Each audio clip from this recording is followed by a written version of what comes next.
Hello? Welcome. This is the two cities. Oh, I'm so excited. Yeah. All right. Well, you go first. Okay. Am I introducing it, or are you introducing because I'm going first? I feel like that's what I'm going to do. You're going to introduce it? Okay. I'm just going to be like, hey, you go first. Okay. That's it. That's the recording. Shouldn't you say, like, hi, guys. Today we're going to talk about... No. Hey, Nikki. Sup, Ellie? You go first. Okay, great. So today, guys, we're going to talk about curses. And curses are prominent in urban legends, so I found a few interesting ones in the state of Oregon. In Lafayette, Oregon, first, there is the Lafayette Witch. The curse is said to have been... Oh my God! I have a witch, too!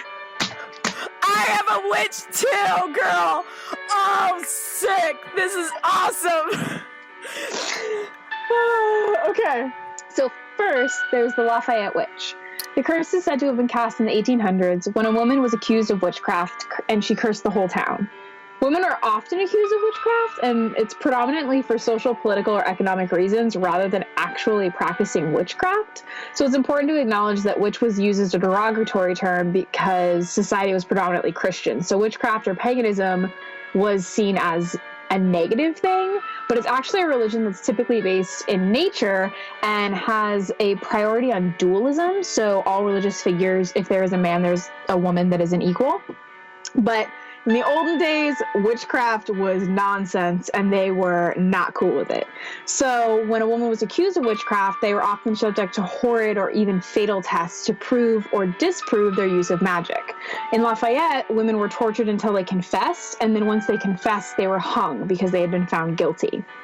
So the woman, who remains anonymous, is said to haunt Lafayette, and especially the cemetery. Several restless spirits were reported to haunt the cemetery, one of which was the Lafayette Witch. Visitors have reported seeing the witch, and others have caught her voice on EVP saying, "Run home." Oh, God. That's scary. No! Even worse, other people have claimed to have been chased out of the cemetery, leaving with deep cuts on their back, like someone is chasing behind them and scratching at them as they're being told to run home. I have deep bruises on my back, but that's because I went to acupuncture. So... I got a massage today. Maybe I'll be covered in bruises, too. Oh, awesome. How was it? It was amazing. Oh, my God. 90 minutes of magic. Oh, okay. Beautiful. Others say before the witch was hanged, she confessed her witchcraft in the most profound way by placing a curse on the town. So saying that the city would burn down 3 times. And since her curse, the town has burned down twice. So maybe the curse has some validity. I looked into it, and an author, S. King, set the record straight. So according to King, it was actually a gypsy curse rather than one inflicted by a witch. And King traces the criminal to Richard Marple in 1887, who murdered a local store merchant. He was hung in town, and when the trapdoor released, the knot in the noose slipped under his chin. So rather than breaking his neck, the noose slowly strangled him. Oh, God.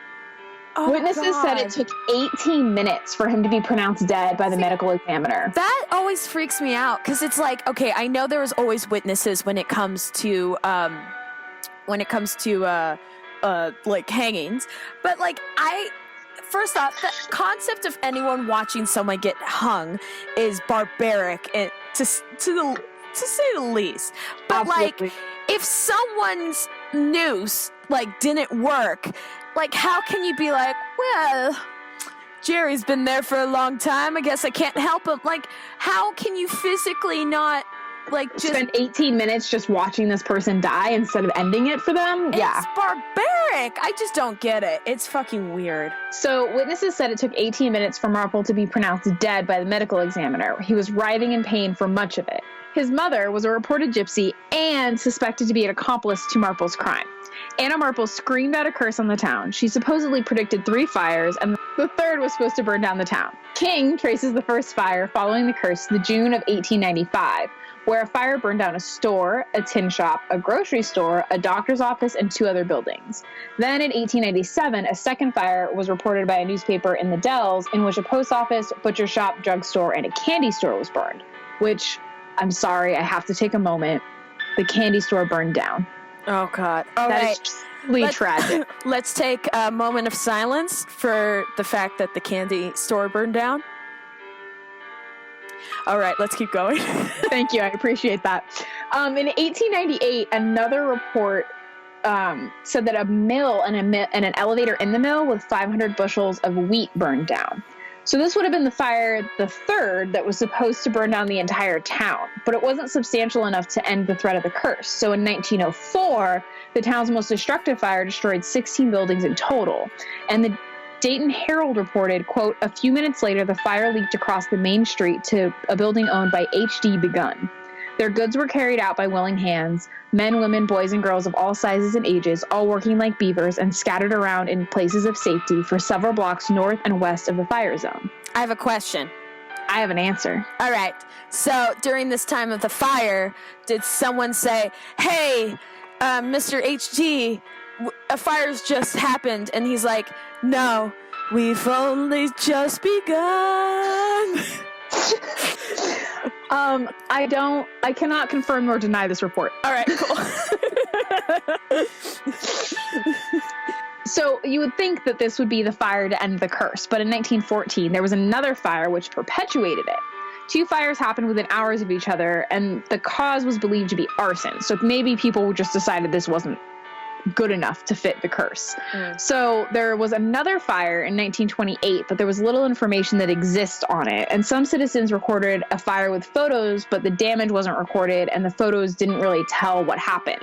So the town's most destructive fire was in 1857, which burned down the town's first courthouse, but that was years before the curse. So it's hard to say whether or not the curse is real. But King reported that the county historian Jim Lockett believes the curse was actually, quote, "wood construction, wood-fired cooking stoves, kerosene lamps, and well-oiled floors with little understanding of fire safety."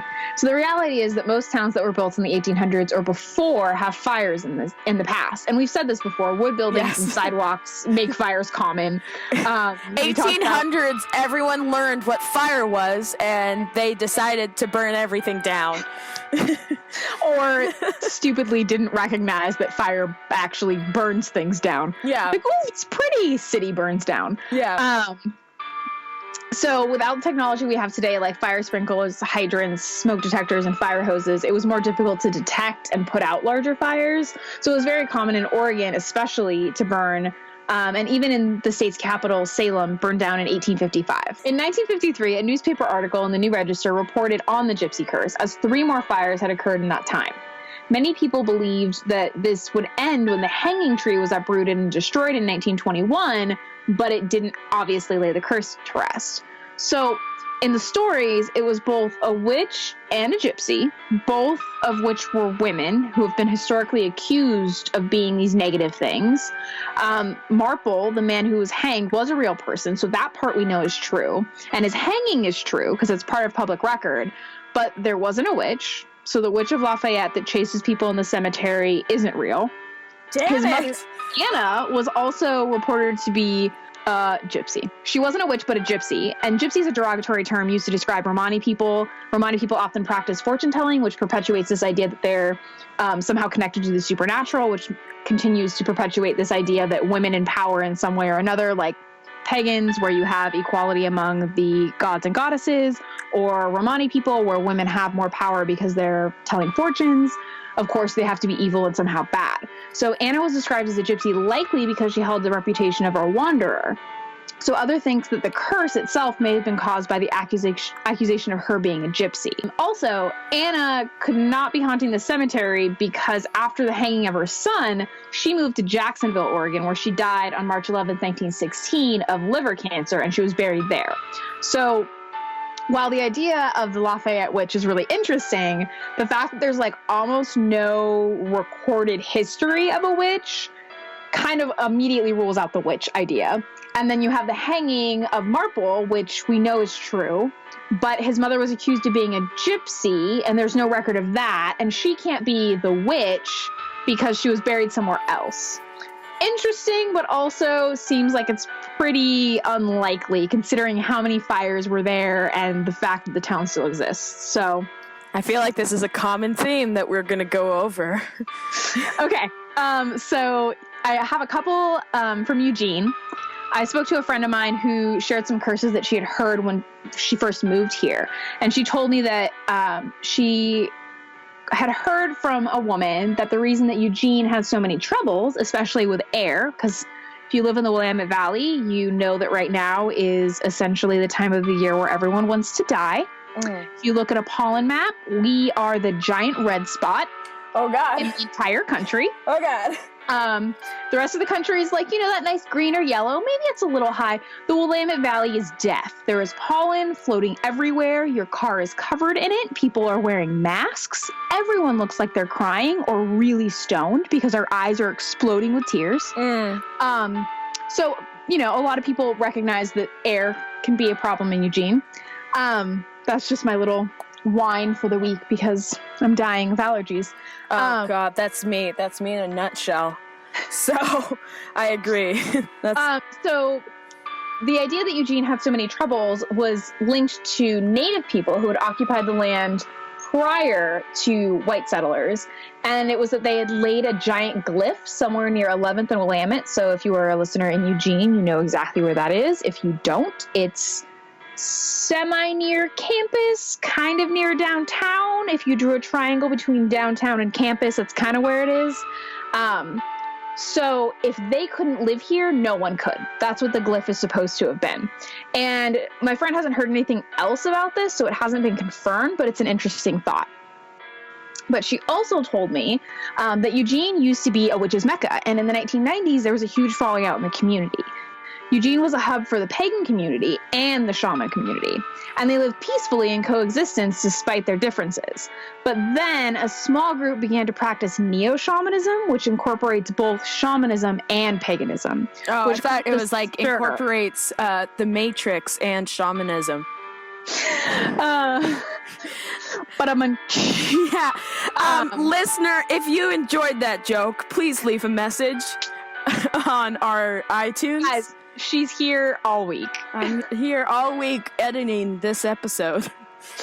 And then you can download episodes 1 and 2 for more Ellie jokes. Oh, yes. All right. So neo-shamanism, which incorporates both shamanism and paganism, and it caused a stir, and spells and curses were thrown in a response. So this became known as the Witch Wars, and much of the community ended up moving to the Bay Area in response to the conflict. So other people may have secluded themselves, and some believe that the spells and curses actually are lingering in Eugene after this witch war. I honestly, once you said witch war, all I was thinking about was like West Side Story, but with like witches. So I'm just like, I had an image of like everyone in like pointy hats just kind of going like, if you didn't hear that, that was me snapping my fingers and trying to do a jazzy dance in a closet. It was great. As someone who can see her right now via Skype, yeah, I want you all to know that it was wonderful. Oh, girl, you're making me blush. Not really. She's lying to you. I can see her. Oh, God. You found my faults. So the most substantial curse that I found anything about was Crater Lake, which I thought was really interesting. I had never heard anything about Crater Lake being haunted. So I found this article by Brent Swanser that tells of a curse on Crater Lake. Crater Lake National Park is in Klamath County, which is in southern Oregon, and it's a beautiful place. The deep blue is unreal, and it's truly indescribable. You have to see it to understand it. You can talk about it, but people never really get it until you're there. It's kind of like the Grand Canyon. Crater Lake covers 21 square miles and reaches depths of 1,949 feet, making it the deepest lake in the United States and the third deepest in the world. Crater Lake lies in Mount Mazama, a dormant volcano that last erupted 5,700 BC. Oh. So the native Klamath people have long held cultural attachments to the place. According to Klamath legend, Crater Lake is the result of an epic battle between two spirits that lived on Mount Mazama in Oregon and Mount Shasta in California. Both are volcanoes. Okay, so I'm going to apologize to any Klamath people or native people in general. I am an ignorant white person, and I will likely say all of these names wrong. Lalau, the evil spirit, lived on Mount Mazama and was the enemy of Skell, the benevolent spirit who lived on Mount Shasta in California. So the two had fought many times before, but it was the most intense battle that the two great spirits, which caused the earth to shake and rupture as fire and rocks were thrown at each other for days. The land and sky were filled with a fiery black ash and smoke. Skell defeated Lau and banished the spirit to the underworld, which collapsed Mount Mazama and created Crater Lake, imprisoning the evil spirit to the underworld forever. Lau's head is said to be visible in one of the lake's island, and Wizard Island is believed to be where wicked souls were banished. Skell filled the crater of Mount Mazama with stunning blue water to symbolize peace through the land. The lake has since been seen as a crossroads between darkness and light, the below world and the above world, and it's believed to be unwise to stare at the lake too long, as it's believed to trap people and channel sorrow and dread. Oh. It's even been said to lure people to its death. Oh. So this is all background for the variety of stories that I'm going to tell you about all of the weird shit that has happened at Crater Lake. And I've been to Crater Lake twice now, and it's beautiful, and I guarantee that I'm likely to go back, but after hearing all of these things, I'm a little terrified of it. I mean, it's a great excuse for people that don't want to exercise. Like, if someone's like, hey, do you want to go to Crater Lake? You're like, no, I'm sorry. I just don't want to get my soul sucked in by, hell and shit. Right? Like, oh my god, no, I don't want to die. Ah. Sorry, I can't go. I'm too sorrowful, and it'll pull me in. Yeah. Okay, so White Man's first encounter of Crater Lake happened during a mission to find a lost mine, which was supposedly filled with gold. John Weasley Hillman, Henry Klippel, and Isaac Skeeters moved to the uncharted forest of Mount Mazama and became lost. Hillman encountered Skeeters and claimed to have found the cabin that they were looking for, a stash of gold, and a map to the mines. As they headed toward the cabin, Hillman's horse lost its footing and fell off of a cliff. Both of them fell to their death. Oh. The group never found the mysterious cabin, and the lost mine has still never been found. Oh. But it's not the only disappearance associated with Crater Lake. Crater Lake is known for strange deaths and mysterious disappearances during the first settlement by white pioneers. In 1911, during the winter, B.B. Bukowski, which I'm going to go on record as saying I think is the coolest name. Yes, listener, if you're thinking about what to name my child, try Your B.B. child? Yeah, my child. Listener, you're allowed to have my child. Listener, you are allowed to name Ellie's unborn children. Yes. One egg at a time. Okay. Yes. B.B. Bukowski went to take pictures of the lake, and he was well prepared and had set up a snow cave to wait out a serious blizzard. When the blizzard passed, Bukowski was nowhere to be found, and the search team found his sled, but his body has still never been found. Oh, God. There seems to be a theme with photographers. So there was another photographer, Charles McCullough, who went missing after his adventurous journey to Crater Lake. He hitchhiked across the country in order to keep a photographic journal of his travels, and in January 1975, he was staying with a friend in Oregon, so he decided to take the opportunity to get a few photos of Crater Lake in the winter. His friend thought nothing of it, and when he said he would be back in a few hours, but it was the last time that anyone saw him alive. After a week with no sign of McCullough, a search was launched, and it quickly grew to include the FBI. Deep snowdrifts were complicating the search. The search continued throughout the summer, but no trace of McCullough. It wasn't until October of 1976 that a pair of hikers found a torn-up backpack 12 miles from where Charles had camped, which led to the discovery of his body. Oh. But it doesn't end there. Upon examination, his jeans seems to be in remarkably good condition despite exposure to the elements for nearly 2 years. There was no shirt, no coat, or boots found, and within his socks were just broken toe bones. Oh. And in his pants were just broken shin bones. Oh. And his belt was unbuckled and pants unbuttoned as if he decided to take off his pants in the frigid cold. And I had heard before, this is a plug, but completely unsolicited, Astonishing Legends, a great podcast that does really cool stuff. I had listened to a podcast that they did, and there was an incident in Russia with a hiking group. Dyatlov Pass. Yes. Or whatever. Yes. I can't say it right, but Dyatlov It's like Pass.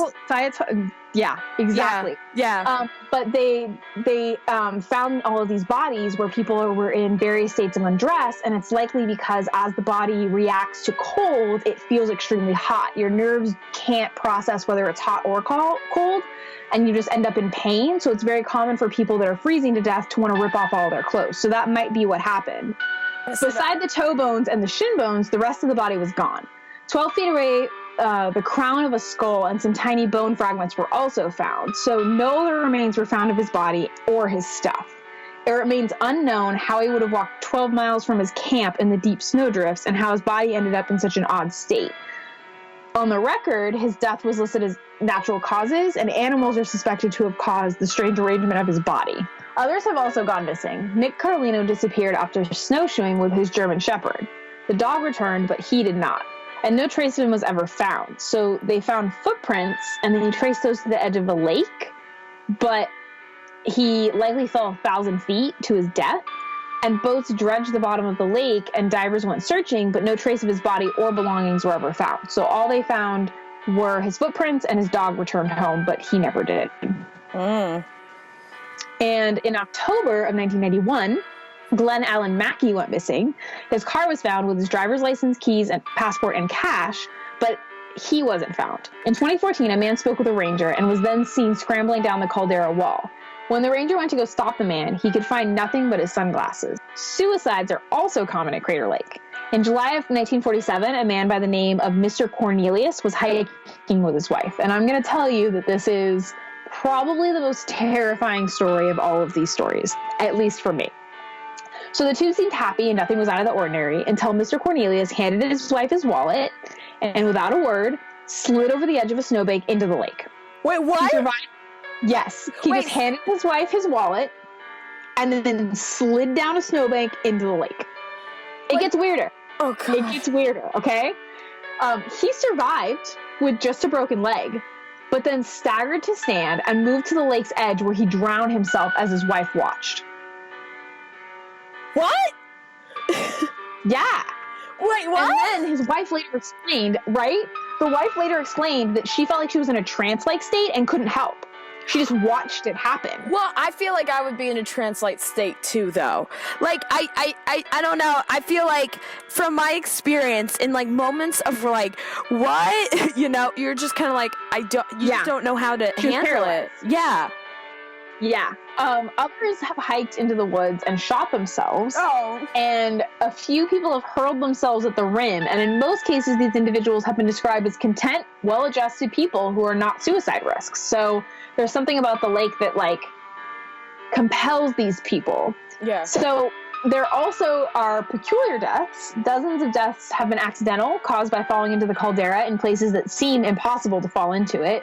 Rangers have been puzzled as to how someone could actually lean out far enough to fall, almost as if someone had pushed them in some cases.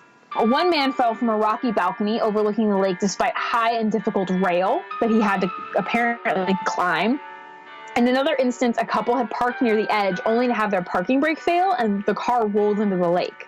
The couple's dog escaped through their sunroof, though the car and the couple was smashed at the bottom of the caldera. I'm glad the dog lived. Me too. I'm glad that the dogs always live. That makes sense. Yeah, if the dog dies, then it's a tragedy. Yes, it's true. In 1956, a photographer fell to his death when a phantom ship appeared on the lake's waters, and even today, despite... Wait, what? Hold on, what? A phantom ship appeared on the waters.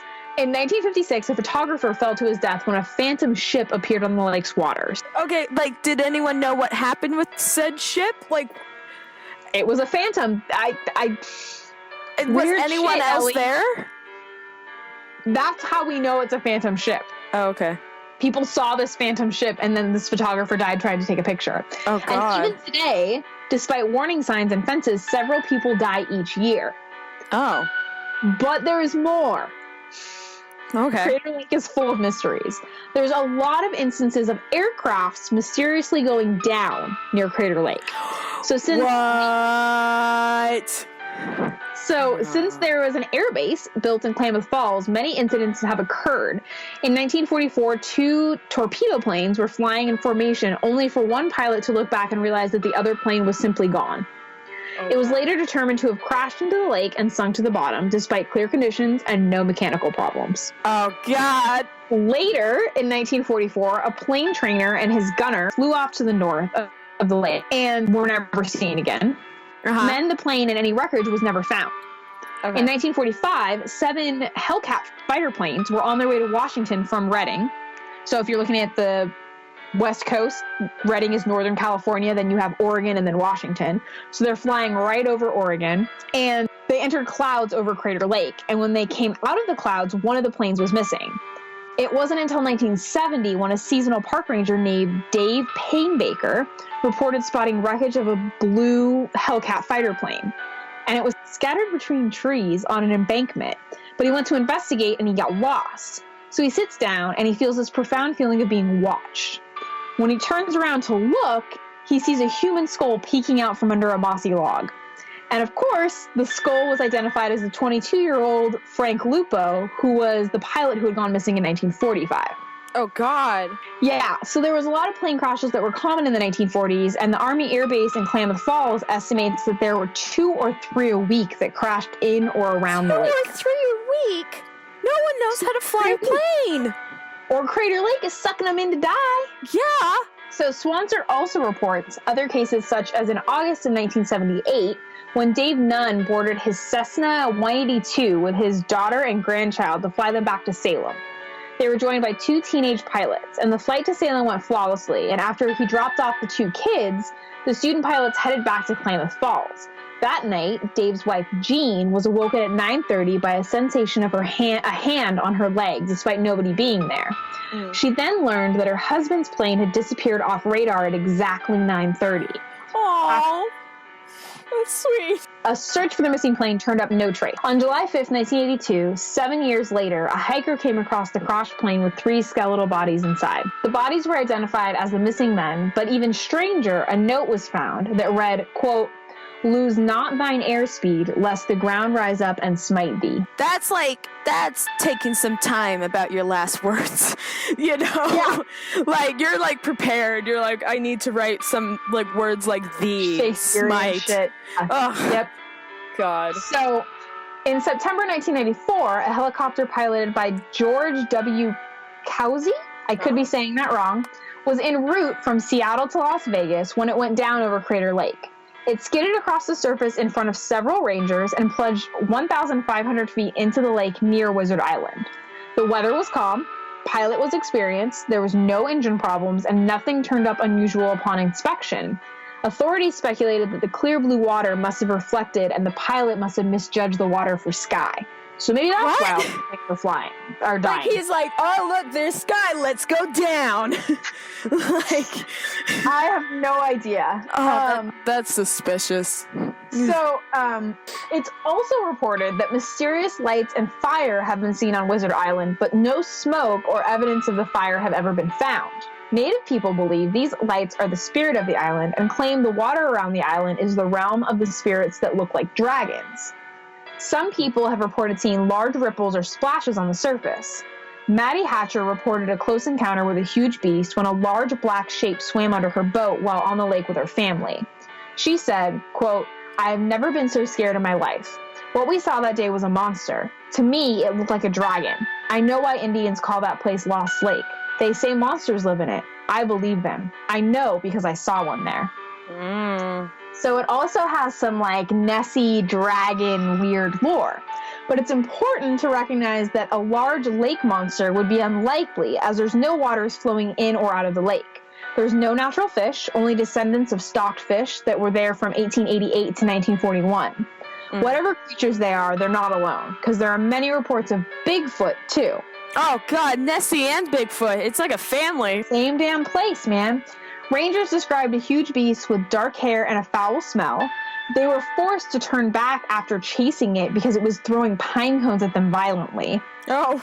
There have also been 2 accounts of actual dead Bigfoot at Crater Lake. In one case, Sasquatch was allegedly hit by a car and killed, but secretive government agents came to take away the body, which seems a little unlikely.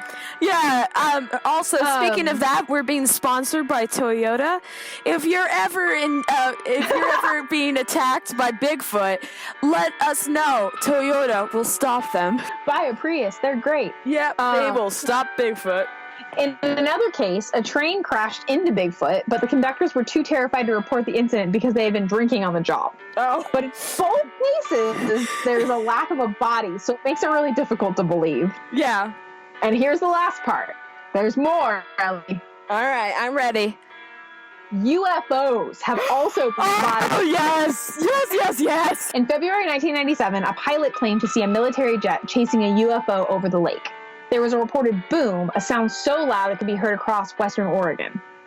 Other UFOs have been witnessed flying in formation, hovering over the tree line, and entering and exiting the water.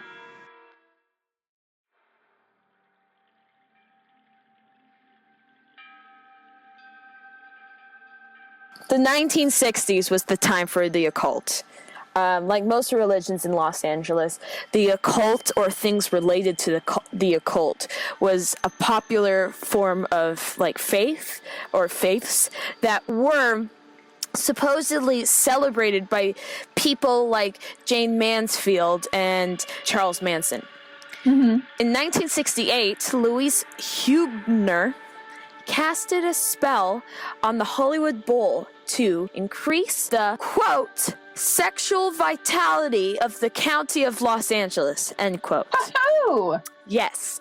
For those that do not know who Louise Huebner was, she was an American author of occult books, an astrologer, and was declared the official witch of Los Angeles County. Huebner claimed that she was a descendant of witches, and she started her career at 10 years old, giving psychic readings at children's fairs. She got her fame through through radio shows, and eventually she moved to talk shows like Johnny Carson. The Department of Los Angeles was promoting the Hollywood Bowl, and they asked her to perform a spell, after which she was declared the official witch of Los Angeles.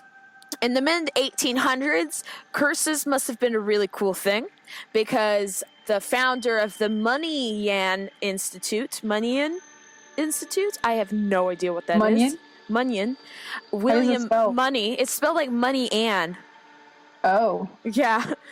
Onion. Yeah, so basically, the founder of the Munyan Institute, William Money, placed a curse on Los Angeles for it to fall into the ocean after the newspaper refused to print some of his apocalyptic predictions. There was also a rumor that Rudolph Valentino's ring is cursed. After he died, a quote-unquote lover, because I have no idea what sort of lover this article was referring to, that received the ring became gravely ill, so that she or he, I don't know who this lover is still, gave it to a friend who was shot to death a few days later. Another owner of said ring was hit by a truck, and a burglar was shot and killed by a cop during a burglary attempt of said ring. Okay. And like all curses of items, this supposed ring is now missing. That's also from Blumhouse magazine, so whatever. I also was doing some recent articles, and I found out if you're ever hit with a curse, you can get quote-unquote Cauldron Kitty to remove it for $289. She accepts a MasterCard or Visa. Wait. The low price of $289. It's the low price of $289. She's not sponsoring us, by the way. I just want to let everyone know she is not sponsoring us. If you want to connect to her email is www.cauldronkitty.com/curse-removal-service.html. However, I warn you about watching how much you want to pay to get your curse removed, because in 2013 a woman named Clarissa Castro sued Jennifer Williams for failing to lift a curse on her. Castro spent, how much do you think she spent? $10,000. Close. $11,000. I was so close. So close. $11,000 to get a curse that was restricting her from, quote, true, meaningful, loving relationships in her life over the course of a couple of years. Once she realized that the curse removal didn't work, she sued Williams. So, those were the smaller curses that I could find. That's so. Can we just pause for a second and say that is the most LA thing that I have ever heard? Seriously, I'm gonna sue you because you didn't lift the curse. It's so annoying and funny. It just makes me laugh. But those were the smaller curses. Okay, and give me the big bad boy. Yes, this is the big bad boy. It all started in 1863. Yeah. Rancho Don Jose Vicente Feliz, the owner of the 4,210-acre land and the member of the 1775 to 1776 Anza expedition, which had brought the first settlers into California, had died. And the plot that was expected to go to his sister, Soledad, and her blind daughter, Donna Petronila, I'm sorry if I butchered that. We both know you did. Yes, went to Don Coronel. Feliz was one of the 4 soldiers which guarded the settlers, which founded the settlement of El Pueblo de Nuestra Señora La Reina de los Ángeles, or the town of Our Lady of the Queen of the Angels, or Los Angeles. Nailed it. Yes. That's actually the real name of Los Angeles. It's just we shortened it down to Los Angeles. We're pretty lazy. Oh, yes. Americans, English is just... Americans and the English language in general are the laziest things in the world. Don Antonio Coronel was a politician during the time when Mexico transitioned into the United States, and he served as the 4th mayor of Los Angeles from 1853 to 1854, right? So, back to the original story. While Rancho Feliz was deteriorating with smallpox, Don Coronel came with his lawyer, Don Inocante. And Everyone was named Don. yeah, well, Don is like Sir, gentleman. like it's like Duke or whatever. I know that, but also I just want Don Draper to be part of the story. Oh, and Don Draper was behind. John Hamm, if you're listening, because of course you are. I am in love with Don Draper. Not you, John Hamm. Don Draper. Yeah, John Hamm, we don't give a shit about you, but Don Draper, maybe what's up, babe? What's up, babe? Literally, I think Don Draper is the epitome of a babe. Yes, right. John Hamm, thank you for embodying that character. I'm sure you're great, but you will never be Dick Whitman. Yeah, you'll never be a dick. What? Anyway. Yeah, so back to what I was saying. Don Antonio Coronel came with his lawyer, Don Inocante, and they drew up a will for Rancho to sign. Now, the stories say that the 2 men strapped a stick to the back of Rancho Feliz, or Don Feliz's head, so that he would nod in agreement to the new will. These stories were completely backed by several ranch workers who were able to see the exchange through the courtyard and into the house or whatever. Even though some of the items went to Soledad and her relatives, the land went to Don Coronel, and the sister and the niece were truly cast aside into the cold. The family did sue to contest the will, but the court held it in Don Coronel's favor. Los Angeles is so litigious. It is. Donna Petronila, or just Donna, I'm just going to say it that, give her, we all know her as Donna, guys. I mean, we're all good friends here. We're all friends. Donna was pissed. Oh. You know why she was pissed? She had lost 4,210 acres. I would have been too. She had lost 4,210 acres and was given what? A nice mirror? In response to the clear bullshit that she was given, Miss Petronila laid a curse on whoever owned the land, Don Coronel, Don Inocante, and even the judge that sided with Coronel. While some might scoff at the idea of the curse's validity, the historical facts might question that ridicule. First victim, or sacrifice, of the Griffith Park curse would have been Donna herself. She was the first to drop dead. Afterwards, the lawyer, Don Inocante, was shot and killed. Next was the judge, and then Don Coronel's family, who slowly died of hardship and illness. When the perpetrator of the whole calamity, Don Coronel, died, he left his land to his wife, who later remarried. Their marriage didn't last long, and they both fought over the land, which went straight to the lawyers due to the lawyers' fees and such. Wait, can we just also very LA? They Yes. were like the first Hollywood it couple. Yeah, they were basically the Brad and Angelina of Was it a the conscious 1800s. uncoupling? Was it a conscious uncoupling? I have no idea. I didn't Was it- research this. Was it irreconcilable differences? I have no idea. I didn't research this. Conscious uncoupling was Gwyneth Paltrow and Chris Coldplay dude. Chris Coldplay. Yeah. Chris Coldplay. There was the thing, they were not getting a divorce, they were consciously uncoupling. Oh, okay. And every Hollywood actress breakup, it's always irreconcilable differences. Yeah, like that is every time. Because, like, literally everyone gets married a week after they meet each other. Or, because they're in a movie together and then they're like, publicity's over, let's get a divorce. Yeah, seriously. So, Okay, anyway. in 1968, C.V. Howard, who owned part of the land, was shot in a saloon celebrating the fortune of selling some of the land's water rights. The land went to, ironically, Leon Lucky Baldwin, who bought the land to start a ranch and a dairy farm on the property. What do you think happened? Bad stuff. Yes, exactly. All the cattle died. Fires on the land destroyed all of the grain. Grasshoppers basically devoured the rest of the crops. And he went bankrupt and had to sell the land.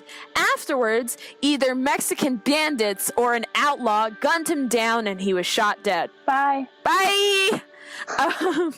The land went to Thomas Bell, a San Francisco financier who sold it to Griffith J. Griffith.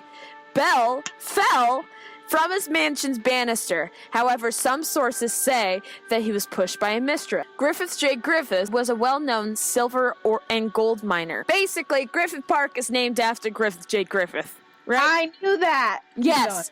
Griffith started an ostrich farm on the property for tourism.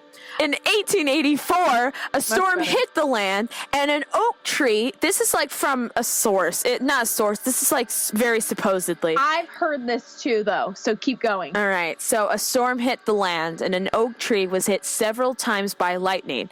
And we all know lightning doesn't hit the same place twice, right? The ranch hands of that land claimed to see Don Antonio Feliz riding a horse in the rain and laughing hysterically. Supposedly, Feliz continued to haunt the land after the storm, mostly around an area called B Rock. Needless to say, Griffith refused to visit the land except at midday. Stories said that the ostriches stampeded at night, alluding to a fear of some unknown Mexican ghost. I don't know, Nikki. You could still hike to that hiking trail of B Rock. It's right behind the old LA Zoo. Bunch of people have killed themselves there. What? Is Really? that, am I running here? Yeah. I didn't know this. No Okay, one we'll talked talk about it at the end. Okay. Griffith closed the ostrich farm, which caused the ostrich farmer, Frank Burkett, to issue revenge. He attempted to gun down Griffith outside the old Calvary Cemetery, which is now Cathedral High School, but he used a birdshot instead of a buckshot. I don't know what the fuck those two mean. And Griffith survived. Burkett committed suicide right after, right? Because he thought he actually succeeded in killing Griffith, so he's like, I'm gonna kill myself. Griffith donated 3,015 acres to the city of Los Angeles in December 1896.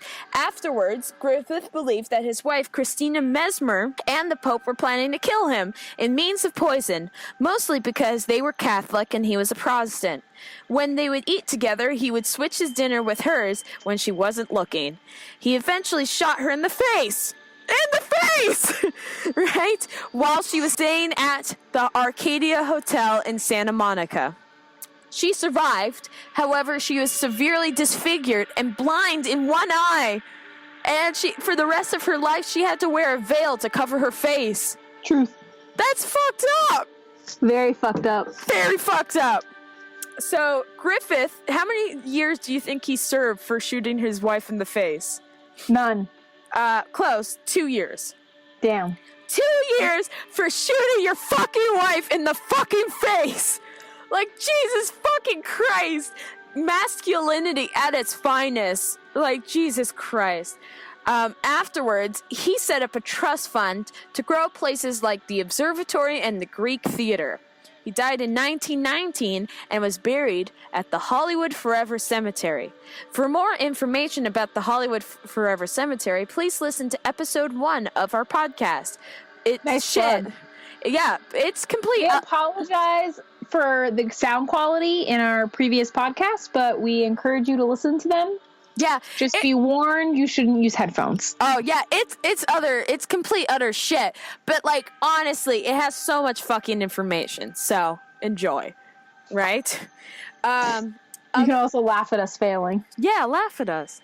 Other calamities of Griffith Park have been the fires of 1933, the fire of 1961, and of 2007. Also, there was an event in which a tree fell on a couple and killed them in 1976.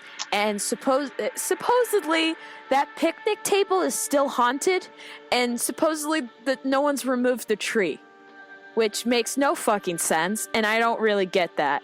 Other calamities are the fact that in 2012, someone found a human head. Right? Actually, it was a dog that found a human head. The story was that he went into the bushes and came back really proud of himself for finding a human head. Recently, decomposed human body was found at the Ferndale entrance of Griffith Park. I just heard about that. Actually, Nikki's the one that told me about it. So, I tagged you on Facebook. yeah. Oh, and hauntings. People say they have seen Don Antonio Felice as well as Donna Petronila haunt the lands of Griffith Park. Felice's ghost has supposedly crashed an 1898 party, and Donna Petronila has been seen roaming the lands around the old adobe building dressed in white.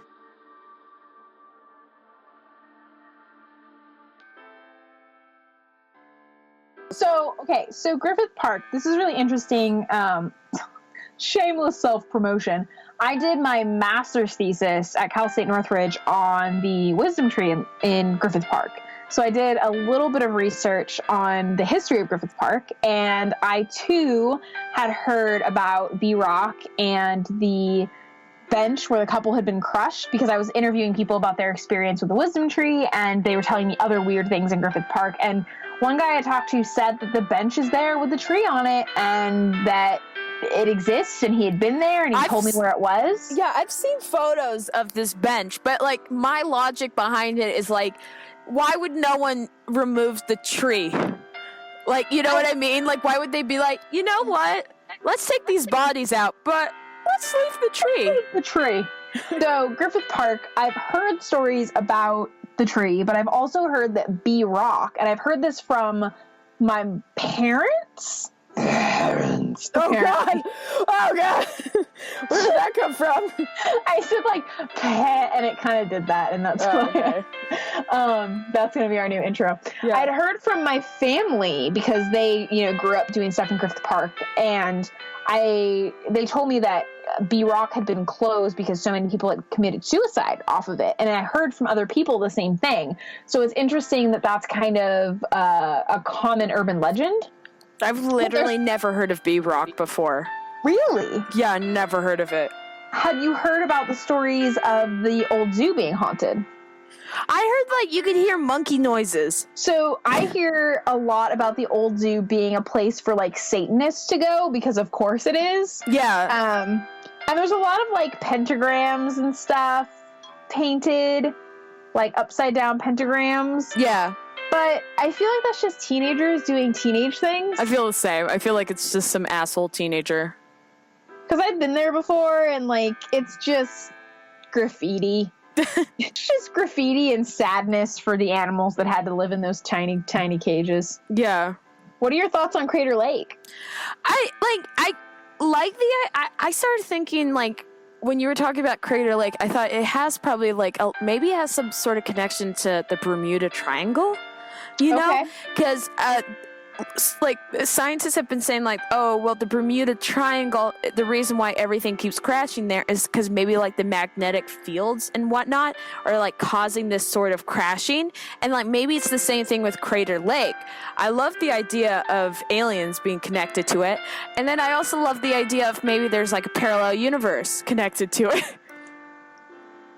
I think it's interesting, like, the point about the pilot maybe confusing the blue water for sky. Like, maybe the reflection and the way the light hits it. Because when you're at Crater Lake, there's this incredible quality to the water. It's just so blue, and the shades of blue are so diverse. It's, like, completely indescribable, but it's also, like, a really dark blue. So it'd be hard to imagine that it would look like the sky. Yeah. But it's interesting that, like, because of the reflection, maybe that messes with people's, like, maybe there's a magnetic force thing, and then visually it looks like sky, and they fly into it because it's reflecting sky. I have no idea. But, 2 to 3 crashes a week seems like a lot for there not to be something going on. Yeah, that's what I was thinking about, like, magnetic shit. I'm not a scientist. Obviously, you could tell with how I'm talking. But, like, the idea of it maybe, like, there's a magnetic pull that causes either the engine to stop or, like, something related to that would make perfect sense to me, Yeah. Yeah. I also like the idea of, like, people missing, because I always have, like, a great theory that, like, maybe the reason people are missing is because, like, they hit another universe, like they hit another parallel dimension or something like that, Interesting. I listened to yet another plug for another great podcast, Criminal. I listened to an episode of Criminal where they were talking about the best way for people to fake their own death. And I heard that one too. That was so good. One of the best ways to fake your own death is to go into the wilderness and never come back. Because people assume that you were eaten by animals, that you fell and died, that something terrible happened, but they don't question it. And a body doesn't have to be found for you to be presumed dead. So, I wonder if that might, because it is a national park, it is a very forested area. Oregon, especially like Western Oregon, is very dense. So people could probably disappear and end up in the middle of nowhere and start a new life. But I don't know. No, that makes sense. That definitely makes sense. What do you think about the Witch Wars? I mean, like, the thing is, the Witch Wars, first off, like, what was the Witch Wars? The Witch Wars were the Eugene witches and the shamans casting spells against each other. Oh, yeah, that's like some weird, like, hippie shit from the 90s. It's like, I could tell. Welcome to Eugene! Honestly, I just think, like, Oregon in general is, like, stuck in the 90s, and I could just see some, like, just 90s kid being like, I'm a witch, I'm gonna say, like, welcome, and then they're like, oh, you cursed me. It just seems really lame. I just feel like, in general, I've met a lot of people in Eugene that are hyper-friendly, and I find it difficult to think that there would be some kind of turf war between, like, the shamans and the pagans. Yeah. That seems a little far-fetched, but I mean, I don't know. I'm not either of those things, so, and I know that people can kind of be assholes sometimes, so maybe some bad shit went down, but I definitely was not persuaded by that. Yeah. Well, I mean, idea. The thing is, the turf war can make sense. I feel like every group of people would always fight over, like, hey, I want to be in the, community center at 5, and they're like, no, it's me. But, like, yeah, I also think, like, the thing is like, religion, all religions tend to act like they're the best religion. And so I feel like no one would really be, like, mean, Yeah. Cool. I don't know. All right. That was a really lame commentary on that one. What do you think about the official Witch of Los Angeles? I feel like she was a BAMF for sure. Yeah, she seems fucking cool. For our listeners that are unaware of the term BAMF, it's badass motherfucker. Yeah. And I feel like that is probably what she was. I agree. I think she seemed fucking cool. I was like, oh, there's like a really cool video that I was trying to like see how I could like put it on Instagram, but like she did a whole video on YouTube, and I'm trying to figure out how I could put it on Instagram. So stand by, listener. Yeah. Record it with your phone and use a filter. Ooh, okay. Filters. So do you have anything you want to declare? I mean, do we have anything else to announce? The only thing no, we don't really have anything to announce. I mean, like, we have an Instagram, we have a Twitter, we have an email. What? Do you want me to go through all of those again? No, we don't have to go through them. If you want to listen to it, like, the Twitter, the email, and the Instagram will be on this episode's info. Please rate us and subscribe to our iTunes, because if you rate us and subscribe, we do really well in the iTunes world. We're also on Google Play, and we're also on Podbean. Thank you. We're also on Podbean. What else? Anything else to declare? So wait, we are on Instagram, Twitter, Facebook, YouTube, SoundCloud, iTunes, Podbean, Google Play, and Gmail. Yes. So that is like 9 ways that you can contact us, and we would love to hear from you. Yeah, I think that's it. Follow us, add us, like us, email us, give us feedback, rate us on iTunes. Definitely rate us. All right, guys. Okay, guys. Tread carefully.